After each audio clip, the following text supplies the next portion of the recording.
திராணி இல்லாத ஆம்பளைன்னு சொல்லிக்கொண்டு பெண்களை நடத்திக்கிட்ட மாதிரி தான் அவர் கழிச்சிருக்கார். அப்போ இளைஞர் யுவதி இன்றைக்கு போதைப் பொருள் கடத்துறாங்க, குடுவடிக்கிறாங்கன்னெல்லாம் சொல்லிக்கல, ஏன் இவர் இதை செய்திருக்கக்கூடாதுன்னு சொல்லி ஒரு உத்தேசம் எங்களுக்கு வரக்கூடாது. பிள்ளத்தையும் கதைச்சி போட்டு இன்றைக்கு ஜெர்மனியில் போயிட்டு லைவ் போடுறார், அவர் தான் செய்ததுக்கு மனம் வருகிறார், தமிழ் சமுதாயத்துக்கு வருகிறாங்க. அடே உங்க கபட நாடம் எல்லாரும் தெரியும். தேசத்தில் இருக்கிற நீங்கள் அரசியலில் நில்லுங்க, நீங்கள் முன்னேறுங்க, உங்களுக்கான உங்களோட இலக்குகள் எதுன்னு உங்களுக்கு தெரிஞ்சிட்டு இப்போ எல்லாருக்கும்.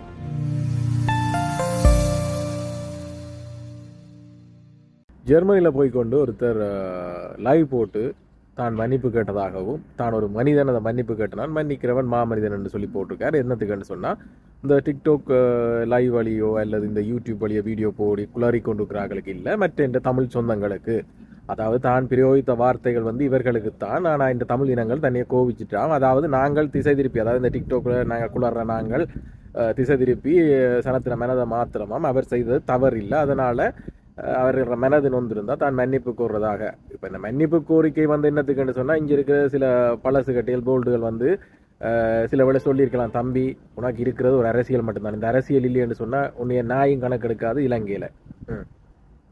அதை விட இந்த அரசியல் பாதையில் நீ முன்னேறி போய் தமிழ் சனத்துக்கு ஒரு உதாரணமாக இருக்கணும்னு சொல்லியிருப்பினான். அப்போ அதுக்கு பயந்தால் கொஞ்சம் இதாண்டி இருப்பார். என்னென்னா இலங்கைன்றது அதுவும் முக்கியமாக எங்களோட தேசம்ன்றது இளைஞர் கையில் இருக்குது. ஸோ இளைஞர் கையில் இப்படி பழிச்சகையோடு இனி அங்கே போய்க்கலாம், அவங்கள் தான் இனி அங்கே வரலாறு படைக்க போகிறாங்கன்னு சொல்லி தெரியும். அப்போ அவங்கள இனி பகைச்சா தனக்கு வேறு வழி இல்லைன்றதுக்காண்டி தான் இந்த மன்னிப்பு நாடகம் கபட நாடகமெல்லாம் நடந்து முடிஞ்சிருக்குன்னு சொல்லி உங்களுக்கு தெரியாது சில பேருக்கு. அதை விட இன்னொரு பிரச்சனை என்னென்னு சொன்னால், இப்போ ஒரு மனிதன் என்றவன், இப்போ மனிதன் வேற மாமனிதன் வேற, ஒரு பிரச்சனையில், ஒரு வைத்தியசாலை பிரச்சனையில் ஒரு சமூகம் ஏற்ற ஒரு பிரதிநிதி இன்றைக்கு அந்த ஏற்ற சமூகத்திலேயே 95% இன்றைக்கு எதிரியாக ஆக்கி வச்சிருக்கார். அதான் மாமனிதன். அதை விட பார்த்தீங்கன்னு சொன்னால், அந்த பாராளுமன்றத்தில் போயிட்டு ஒரு தமிழ் மக்களுக்கான ஒரு குரல் கொடுக்கன்னு சொல்லி தமிழ் மக்கள் 27,000 ஓட்டை போட்டு அனுப்பி வைக்கல. இவர் குரல் கொடுத்தது அவரோட சொந்த பிரச்சனைகளுக்கும், சும்மா தன் சோஷியல் மீடியா ஷோவுக்காண்டி தேசிய தலைவர்னு சொல்லி பாராளுமன்றத்தில் 4 தினம் கத்தினோடனே அதுக்கு வால் பிடிச்ச சிலதுகள் இன்றைக்கு அவர் கதைக்கும் போது நீங்கள் செய்கிறது நல்லது சரி என்று சொல்லி கதைச்சி கொண்டு இருக்குது. அந்த கதைக்கிற எரும மாடுகிட்ட கேட்குறேன், அடையப்பா இப்போ ஒரு முகம் தெரியாதவன், ஒரு அட்ரஸ் இல்லாதவன் இப்படி உங்களோட குடும்பத்தை பற்றியோ இல்லாட்டி தமிழினத்தை இழிவை பற்றியோ இல்லாட்டி இளைஞர்களை பற்றி இப்படி கேவலமாக சர்வதேசத்துக்கு சொல்லிக்கல, ஒரு என்ன சொல்கிறது, ஒரு பஞ்சத்தில் அடிபட்ட பரதேசி, இல்லாட்டி ஒரு கசப்போக்குழி, ஒரு விருந்தாளி பிறந்தது, இல்லாட்டி இந்த அர்ஜுனா சொல்கிற மாதிரி பக்கத்து வீட்டுக்கு பிறந்ததுகள் தான் இப்படியான கதைக்குங்கள் தமிழ் ஜனத்தையோ தமிழ் இனத்தையோ கேவலமாக ஒழுங்கான வழி பிறக்காததுகள். அப்போ அப்படி ஒருத்தன் கதைச்சிட்டு இருந்தால் நாங்கள் விட்டுட்டு பேசாமல் இருக்கலாம். ஆனால் மக்கள் ஒரு பிரச்சனை கண்டு தெரிஞ்சு எடுக்கப்பட்ட ஒரு பிரதிநிதி மக்களால் பாராளுமன்றம் அனுப்பி அவரே அந்த மக்களே இவ்வளோ இழிவுபடுத்துகிறார். இப்போ நீங்கள் கொமெண்ட்ஸ் போடுற உங்களுக்கு நான் கேட்குறேன், 2-3 ஆம்பளையோட பிரச்சனைன்னு சொன்னால் ஒரு ஆம்பளை என்ன செய்யணும், முன்னுக்கு நெஞ்சு நிமித்தி நின்று போய் கதைக்கணும். அதை அடி வாங்குறதோ அடி கொடுக்குறதோ அடுத்த பிரச்சனை, கதைக்கணும். அதை விட்டுட்டு இப்படி சோசியல் மீடியாவில் மொத்த தமிழினத்தையே கேவலப்படுறேன். அங்கே ஒருத்தன் சவுதி அரேபியாவில் சொல்கிறான், தமிழர் அழிக்கிறதுக்கு நாங்கள் தேவையில்லைடா, நீங்களே காணும், உங்களுக்கு அடிபடுறாங்க. அதான் இங்கே நடக்குது. ஆயுத போராட்டம் மௌனிச்ச பிறகு அரசியல் போராட்டத்துக்கு வரைக்கும் அரசியல் இருக்கிறவன்ட கூத்துன்னு சொன்னால் பெரிய கூத்து. அப்போ இவர் இப்படி செய்யும்போது நீங்கள் அவருக்கு போயிட்டு இப்படி கொடுக்கல.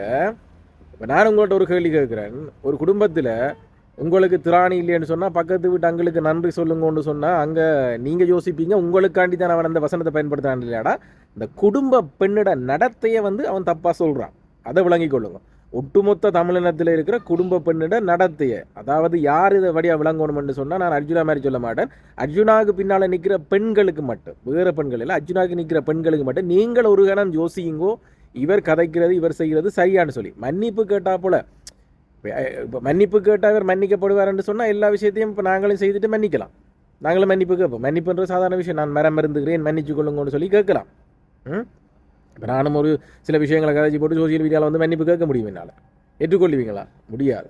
இப்போ நான் ஒரு சாதாரண மனுஷன், ஆனால் ஒரு தமிழ் சமுதாயத்தில் ஒரு பிரதிநிதி, வழிகாட்டி, ஒரு 10 பேர் இழுத்துட்டு போகிறவன் அவன் என்னத்தை சொல்லிக் கொடுக்குறானோ அதை தான் மிச்சம் 10 செய்யும். அதை தான் இப்போ புலம்பெயர் தேசத்தில் இந்த போல்டு கட்டையிலும் அவர் 5-6 பொம்பளை அவர் பின்னால் சேர்ந்து திரியிறீங்களா, அதை தான் செய்கிறீங்க. அப்போ இப்படியான ஒருத்தனுக்கு கீழே இருக்கிற சமூகத்துக்குள்ளே பெண்களுக்கும் பாதுகாப்பு இல்லை, அதை நீங்கள் உணரணும். அதை விட்டுட்டு எங்களோட இளைஞர் சமுதாயத்தை இன்றைக்கு நீ இந்த வெளியுள்ள புலம்பெயர் தேசத்துக்குள்ளே கஞ்ச கட்டை அடிச்சு திரியான் அது இப்படி பண்ணி கதை கேட்கல. நீ யோசிச்சு பாரு. இப்போ அடிக்கடி உண்ட வாயிலாம் தேசிய தலைவர்னு சொல்லுவார். தேசிய தலைவரை நீ சொல்கிற, நீ தேசிய தலைவர் தான் சொல்லுவார். எப்போவுமே வரலாறு சரித்திரம் இளைஞர் கையில் இருக்குது. அப்போ நீ வந்து அந்த அப்படியான இளைஞர்கள் அவங்கள ஒரு காலத்தில் அது மஹிந்த ராஜபக்ச இந்த யுத்தங்கள் எல்லாம் முடித்த பிறகு அது திட்டமிட்டு சர்வதேசத்துக்கு இப்படியான ஒரு இடத்தை தான் இவங்க வச்சிருந்தவங்கள் என்று சொல்லி அது ஒரு திட்டமிட்ட ஒரு சதியாகத்தான் அவ்வாறான ஒரு போதை வஸ்து சமூக சீரழிவுகள் என்று சொல்லி அங்கே இடம்பெற்றது. இன்றைக்கு அவங்க அப்படி இல்லை. இன்றைக்கு எல்லாம் வளர்ந்து அவங்க எல்லாம் ஒரு நிலைக்கு வந்துட்டாங்க. இன்றைக்கு உணர்றாங்க, தாங்கள்லாம் எல்லாத்தையும் முன்னெடுத்து போகணும்னு நிற்கிறாங்க. அரசியல் ரீதியாகவோ கல்வி ரீதியாகவோ விளையாட்டு ரீதியாகவோ எந்த ஒரு துறையிலையும் அவங்கெல்லாம் நிற்கிறாங்க. இன்றைக்கு நாங்கள் சில பிள்ளைகளை சுட்டி காட்டினாலும் அவங்க இல்லை, நீங்கள் அங்கே இருந்து கொண்டு நீங்கள் கற்றுக்கோ, நாங்கள் இங்கே சரியாக நடக்கணும்னு சொல்லி அவங்க சரியான பாதையெல்லாம் போகிறாங்க. எங்களுக்கு தெரியுது அது. ஆனால் அப்படியான இளைஞர்களை 1-2 பேருக்காண்டி நீ ஒட்டுமொத்த இளைஞர்களையும் இன்றைக்கு குடுவடிச்சு திரியான்னு சொன்ன வசனம் வந்து உண்மைக்குமே மன்னிக்க முடியாத வார்த்தை. என்னதான் கவட நாடகம் ஆடினாலும் சரியா, என்னதான் கவட நாடகம் ஆடினாலும் கடைசி வரைக்கும் அடுத்த எலெக்ஷனுக்கு வாய்ப்பே கிடைக்காது உண்மைக்குமே மக்களே. இதுவரை காலம் இப்படி ஒரு ஆளுக்காக எதிர்த்து இப்படி பதிவு போட்டு விளக்குவாண்டு நாங்கள் இதன்றல. இப்போ நான் கத்துறது வேணுமென்னு சொன்னால் சோசியல் மீடியாவில் ஒருத்தன் குளறி கொண்டிருக்கான்னு சொல்லி நீங்கள் நிறைய பேர் நினைக்கலாம். ஆனால் ஒரு ஆளுக்காவது புரியும். அடுத்த சந்ததியினர் அடுத்த தலைமுறை இப்போ நீங்கள் தேசத்தில் இருக்கிற நீங்கள் அரசியலில் நில்லுங்க, நீங்கள் முன்னேறுங்க, உங்களுக்கான உங்களோட இலக்குகள் எதுன்னு உங்களுக்கு தெரிஞ்சிட்டு இப்போ எல்லாருக்கும் அதையே எடுத்து நீங்கள் போய்கொண்டுருங்க. இப்படியான கழுசறைகள் எல்லாத்தையும் திரும்பவும் கொண்டு அதுக்குள்ள வச்சிங்கன்னு சொன்னால் இன்றைக்கு பக்கத்து வீட்டு அங்களுக்கு நன்றி சொல்கிறவன் நாளை உங்களோட வீட்டை வந்து நின்று கொண்டு தனக்கு நன்றி சொல்லுவான். இதே வசனத்தை அவன் அம்மாவுக்கும் சொல்லலாம். நான் யூடியூப்பில் சாடமாடைய சொன்னேன், நான் நேரடியாக சொல்லுவேன். அர்ஜுனாவும் பக்கத்து வீட்டுக்காரனும் ஒரே மூலசாலியாக தான் இருக்காங்க, பைத்தியமாக தான் இருக்காங்க. சில வேளை அதுக்கு ரெண்டுக்கும் கனெக்ஷன் இருக்கலாம். அப்போ அர்ஜுனாவும் பக்கத்து வீட்டுக்காரனுக்கு நன்றி சொல்ல வேண்டிய ஒரு சூழ்நிலை இருக்குது. அப்போ இப்படி சொன்னால் அது எந்த தராதரத்துக்கு நான் அப்படி சொல்லக்கூடாது. இப்படி சொன்னால் அர்ஜுனாவுக்கு இப்படி இருக்குது. நேரடியாக நான் தமிழ் சேனல் சொல்லலை, நேரடியாக சொன்னால் இப்படி இருக்கு. அப்போ இவ்வளோத்தையும் கதைச்சி போட்டு ஜெர்மனியில் போயிட்டு லைவ் போடுறார். அவர் தான் செய்ததுக்கு மனம் இருந்துறார். தமிழ் சமுதாயத்துக்கு அப்படி தான் இருந்துச்சு. அடே உண்ட கபட நாடம் எல்லாருக்கும் தெரியும். இவன் நாங்கள் இந்த பக்கத்தால் யோசிக்கலாம். இப்போ சாவகச்சேரியிலிருந்து இந்த தர்சி இந்த சிவந்தி பிரச்சனைக்குள்ளே நிறைய பேர் வர்றது அவர் சாவகச்சிலேருந்து வராங்கன்னு சொன்னால் இவ்வளவு காலம் இல்லை அந்த சாவகச்சியில். இவன் எப்போ அரசியலில் உள்நுழைஞ்சானே அப்போ தான் வந்தது. அப்போ இவன் வந்து அரசியலுக்கு வந்து இவன் டீலிங் எல்லாம் வந்து மஹிந்த ராஜபக்ச நாமல் ராஜபக்சோட. அப்போ மஹிந்த ராஜபக்ச நாமல் ராஜபக்ச காலப்பகுதிகளில் இந்த போதைப் பொருள் வந்து இங்கே கொடி கட்டி பறந்துருக்குது, பாதாள எல்லாம் வளர்ந்துருக்கு, இவ்வளவு அதிசயங்கள் இங்கே நடந்திருக்குது, இந்த ஆட்சியெல்லாம் கண்டுபிடிக்கப்படுது. அப்போ இவங்களுக்கும் ஏதோ டீலிங் இருக்குது. சில வேளை இவர் சாவகச்சிலேருந்து வந்ததால தான் இவர் அரசியல் பலத்தை பயன்படுத்தி அல்லது அரசியல் அதிகாரத்தை பயன்படுத்தி தான் சில வேளை செவந்தியாக்களும் தர்சியாக்களை கண்டுபிடிச்சிக்கலாம். இல்லை சில வேளை இவரே தர்சி இந்த JK பாயெல்லாம் அறிமுகப்படுத்தி விட்டுருக்கலாம். ஏனிலங்க அரசாங்கம் புலனாய்த்துறை அப்படி யோசிக்கக்கூடாது. இவர் காரில் போயிட்டு வரைக்கும் போலீஸாரெல்லாம் சண்டை பிடிக்கிறார். சில வேளை இவர காருக்குள்ளே தான் வடக்குக்குரிய போதைப் பொருட்கள்லாம் கொண்டு போயிருக்கலாம். இது அவரில் வீண்பழி போடுறது இல்லை, உத்தேசிக்கப்படுது. இப்போ இவர் வந்து தமிழினத்தை இவ்வாறு உத்தேசிக்கல. அதாவது தமிழ் பெண்கள் வந்து நடத்தை கெட்டவர்கள் என்ற மாதிரி தான், அதாவது பக்கத்து வீட்டு அங்களுக்கு நன்றி சொல்லுங்கன்றார். திராணி இல்லாத ஆம்பளைன்னு சொல்லிக்கொண்டு பெண்களை நடத்தை கெட்ட மாதிரி தான் அவர் கழிச்சிருக்கார். அப்போ இளைஞர் யுவதி இன்றைக்கு போதைப் பொருள் கடத்துவாங்க, குடுவடிக்கிறாங்கன்றலாம் சொல்லிக்கல. ஏன் இவர் இதை செய்திருக்கக்கூடாதுன்னு சொல்லி ஒரு உத்தேசம் எங்களுக்கு வரக்கூடாது. இவரை நன்மதிப்பு கெடுக்கிற அளவுக்கோ இவருக்கு நாங்கள் பொய்யான பட்டமளியை சுமத்தி இவரை நாங்கள் அரசியல் இருந்து இழுக்கணும் இந்த இதை சொல்லலை. ஏன் இவர் அதை செய்திருக்கக்கூடாது? நாங்கள் அப்படின்னு சொன்னால் ஏன் இவர் இதை செய்ய இருக்கக்கூடாது?